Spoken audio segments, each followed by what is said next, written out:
Tujuan saya menyekolahkan anak saya di sini itu karena saya memang mencari sebuah tempat di mana di situ tuh anak-anak ngaji, semuanya ngaji, konsentrasi ke ngajinya. Nah, ini masih sangat jarang karena kebanyakan biasanya markas tahfidz itu memang gabung dengan pelajaran umum. Akhirnya Qur'annya tersisihkan sehingga kembali lagi seperti sekolah-sekolah umum biasanya. Nah, untuk mencari lembaga yang seperti ini memang sangat sulit, sehingga saya pernah survei di Ponorogo pun belum menemukan. Akhirnya saya ke Sidoarjo bersama dengan suami survei di sini, dan alhamdulillah ketika melihat anak-anak semuanya dari mulai pagi itu mereka doa, kemudian mereka membaca Asmaul Husna, kemudian membaca waktu itu ada Tuhfatul Atfal juga, bilang merinding ya, sampai suami saya nangis seketika itu juga, dan langsung memutuskan kita harus pindah ke sini. Memiliki anak yang spesial case. Anak kami yang nomor 1 itu terdiagnosa sebagai anak ADHD, yaitu hiperaktif, yang sebelumnya sudah kami sekolahkan di tumbuh kembang selama 7 bulan, dan memang sebelum ke tumbuh kembang kami sudah berikan dia Al-Quran sampai 2 juz, sekitar 2 juz.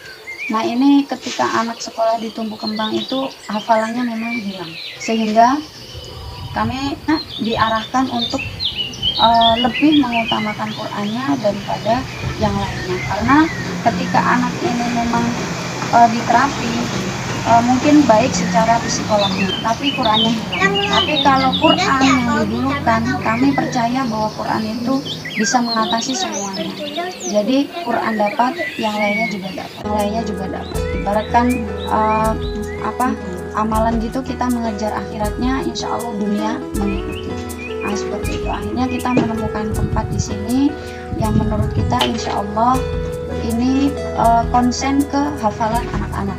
Dan kita akhirnya hijrah semuanya satu keluarga, yang tadinya hanya ingin ibaratnya menerapi anak si ADHD ini tadi, Mas Ali itu bonusnya adik-adiknya juga ikut menghafalkan Al-Quran. Alhamdulillah sampai sekarang Mas Ali dari tahun 2020 sekarang tahun 2024 sudah menyelesaikan 30 juz, dan insya Allah ini akan masuk ke marhalah kelas mungkin. Nah, kita tahun 2020 itu malah ke Sidoarjo untuk hijrah ini. Ibaratkan orang keluar dari kandang singa, kita malah datang ke kandang singa. Dan benar saja, nyampe sini setiap hari itu kita mendengar berita tentang meninggalnya seseorang karena COVID. Ketika dibilang semua sekolah harus online, kita langsung down. Kita sudah pindah, ternyata di sini ditutup sekolahnya. Alhamdulillah markas membekali kami dengan kurikulum yang jelas. Jadi misalkan dikasih tahu hari ini apa saja yang harus dikasih ke anak, itu dikasih tahu dengan jelas, sehingga kami mengikuti instruksi dari sekolah. Dan kita praktekkan di rumah. Anak-anak saya kurung semuanya dalam satu kamar untuk durasi sekitar 2-3 jam, kemudian mengikuti hari ini apa yang harus kita berikan kepada anak. Nah, itu kita lakukan selama sekitar 1 minggu di Sidoarjo. Ini akan berlangsung sampai kapan seperti ini? Kalau memang masih lama, kita mau pulang dulu ke Ponorogo, karena di sana anak-anak tetap saya kondisikan dengan kurikulum yang diberikan oleh markas. Setelah itu beberapa waktu kemudian, beberapa bulan, ternyata ujian. Nah, di sini ujian ini adalah tolak ukur bagi kami, apakah kami memang benar-benar akan stay di Sidoarjo atau kembali ke Ponorogo. Karena ketika Mas Ali diuji secara online itu nggak keluar suaranya sama sekali. Dia hanya mainan laptop, kemudian mainan HP yang ada di depannya dia main-mainin, semuanya benar-benar nggak ada konsentrasi sama sekali. Akhirnya bismillah kita memutuskan kepada pihak markas, Ustazah kita ke Sidoarjo aja untuk ujian ini. Kalau seandainya ketika ujian itu Mas Ali nggak bisa, Ali itu diuji oleh Ustazah Suryani, yang ketika itu Ustazah Suryani membawa HP di sininya. Ali duduk di sini, Ali dilihatkan HP ini. Saya lihat dari kaca jendela bersama Ustazah Ida memimpin kita. itu Ali memang membaca tapi melihat HP.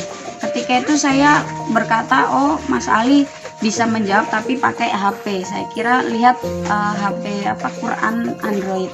Setelah diuji, saya bertanya ke Ustazah Suryani, bagaimana Ustazah, apakah Ali bisa?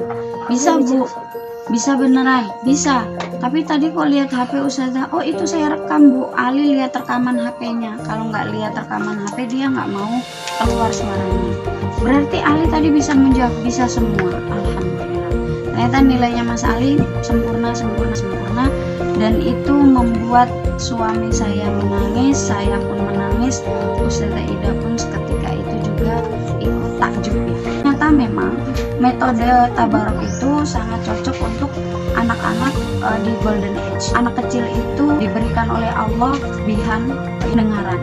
Dari dalam dari rahim pun sudah diberikan indera pendengaran terlebih dahulu, dan ini di-on-kan oleh metode tabarok. Harusnya orang tua itu aware ya, karena kita itu dihantam oleh media sosial yang itu tuh mengalihkan fitrah anak yang tadinya harusnya audio yang mayoritaskan, maka kita dihantam oleh media sosial ini, anak-anak dialihkan kepada visual yang tidak di usianya dipaksa untuk mengenal visual, video.